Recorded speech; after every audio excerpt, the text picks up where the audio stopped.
lagi mong malaki yung ikaw ay maging masaya. Enjoy being a kid.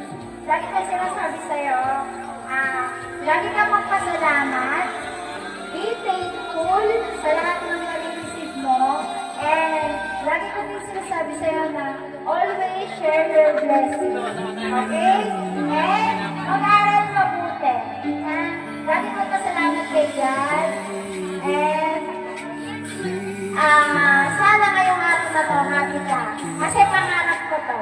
Pangarap ko talaga na makaranas kayo ng ganito dahil hindi ko naranasan ng bata ako.